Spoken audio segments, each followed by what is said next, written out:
Hi doctor, my name is Wong Chin Kang, can call me CK. My metric number is A1801110. And now I will do the presentation for subject BEV20501, Electrical Engineering Lab 1. The experiment 7, basic electrical simulation using DC source. I'm from section 9-6. There are 4 group members in our group, which is Siti Nurul Jana binti Mut Yatim. The metric number is AE190108, and the second one is Wan Weiqi. The metric number is AE1900F5, and the third one is me, and the last one is Zufari bin Zulkifli. The metric number is CE210161, and my friend will continue to the presentation for the activity 2. Bismillahirrahmanirrahim. Assalamualaikum warahmatullahi wabarakatuh. My friend, my name is Zufari bin Zulkifli. Today I want to present by activity 2, current resolution. First, we need the battery, here. Next, the resistor. The next, the DC voltmeter, DC ammeter. 2 DC ammeter, and we must setting. This is milliampere. Same with the sheet. So we need mirror because the current flow is like this. So after that, we connect the wire. Sorry, this can rotate clockwise and connect the wire. After finish with the wire, and make sure the unit and setting the input. Input is 10 volt. The R is 100 for the one. So after we finish the procedure, we start the simulation. So result for 100 ohm. This is RL. So after finish the procedure, I will stop the simulation and replace the RL, which is the second, and I will run simulation again and get the reading. And the reading I will put into the table in the sheet. So this is all about the simulation, and also I calculate the current, which is using the theoretical formula. That is ohm law. To get the calculation result. That's all from me. Thank you. Assalamualaikum doctor, my name is Siti Nurul Jana, and I will continue with activity 3. So for activity 3, we use 2 components, which is battery and resistor. So here's battery, and then we pick 2 resistor and connect it. For battery, we set to 10 volt, and R1 is 200 ohm, and R2 is 100 ohm.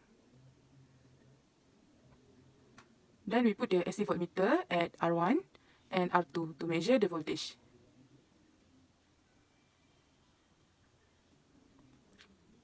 So now we run. Then we get 6.66 volt for U1 and 3.33 volt for U2. So next we change R2 with 150 ohm and run. So here we get 5.71 volt for U1 and 4.28 volt for U2. So for the value of R2 with the value with the setting 200 ohm and 300 ohm, the voltmeter reading already put in the report. So that's all from me. Thank you. A very good day to doctor. My name is Wan Weiqi. Next, I will continue the explanation for the simulation of activity 4, which is the voltage and current simulation and calculations. Firstly, we will develop the circuit in activity 4 based on the circuit that may be given in the lab 7. And these are the components that we get from the libraries in the modules, which are the battery and also the resistor for this activity 4. Firstly, we will take the battery and we set the battery to 10 volt. And next, we will take one resistor and we connect it in the series with the battery, and we set the R1 to 200 ohm.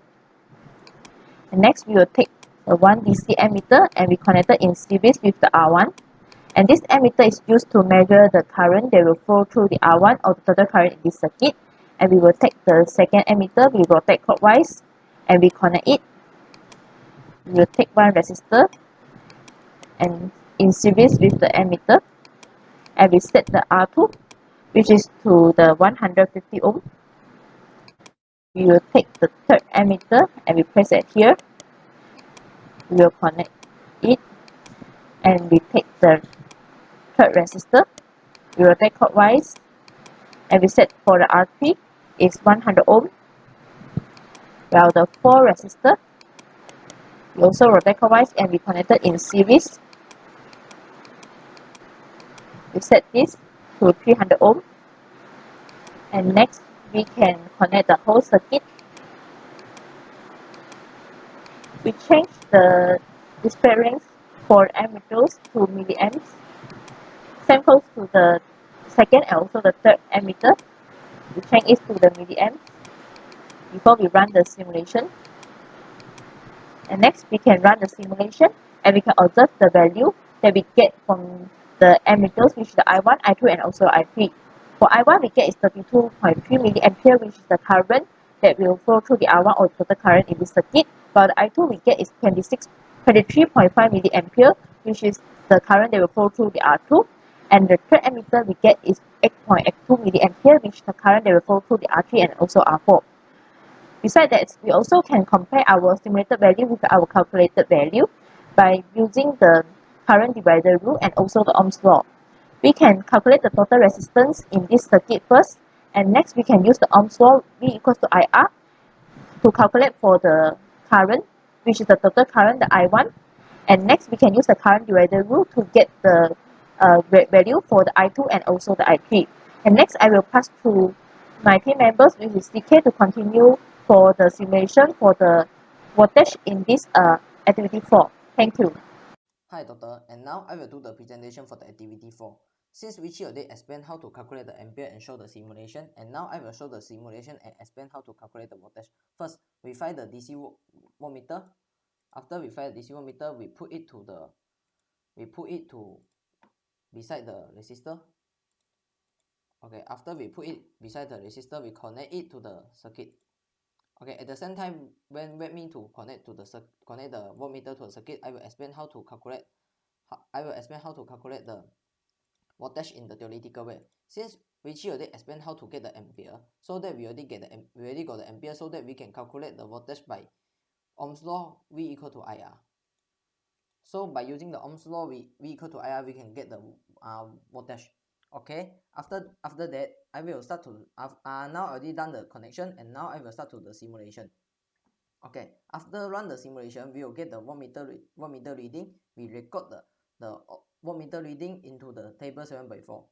That's all the presentation for me and my friend. Thank you.